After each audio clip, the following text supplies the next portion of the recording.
সকলকে জয় যিশু।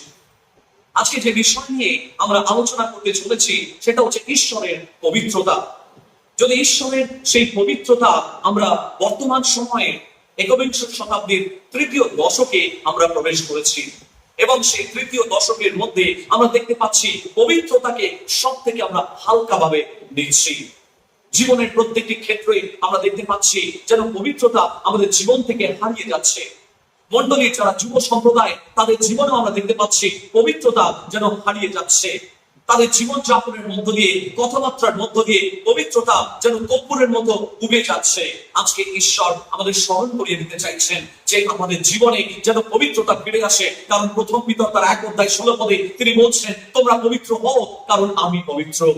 এবং সেই পবিত্রতার মধ্যে যে বিশুদ্ধতা আছে, সেই বিশুদ্ধতা বা সেই খাঁটি ভাব যদি আমাদের মধ্যে না থাকে, তাহলে সেই স্বাদ বিশিষ্ট আমরা হতে পারবো না। যখন জগতের মানুষ আমাদেরকে টেস্ট করবে, তখন আমাদের মধ্যে ততক্ষণ পর্যন্ত সেই স্বাদ পাবে না যতক্ষণ না পর্যন্ত আমাদের জীবনে সেই খাঁটি ভাব এবং বিশুদ্ধতা নেমে আসে।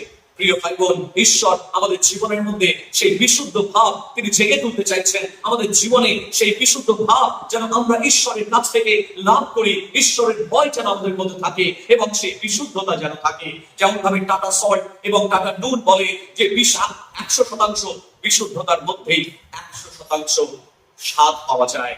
তাহলে যার মধ্যে বিশুদ্ধতা আছে তার মধ্যে সেই স্বাদ অবশ্যই থাকবে। যদি আপনার জীবনে স্বাদ বিশিষ্ট হতে চান, তাহলে আপনি বিশুদ্ধ থাকুন। পিওরিটি যেন আমাদের জীবনে থাকে। যতক্ষণ না পর্যন্ত সেই বিশুদ্ধতা আসবে, সেই স্বাদ বিশিষ্ট আপনি হতে পারবেন না। আসুন আজকে আমরা সেই পবিত্রতা বজায় রাখি। জীবনের চলার পথে জগতের অনেক কিছুই মন্দ বিষয় আপনি দেখতে পাবেন, কিন্তু সেইগুলোকে উপেক্ষা করে আপনি ঈশ্বরের দিকে দৃষ্টি রাখুন। আপনি স্বাদ বিশিষ্ট হন।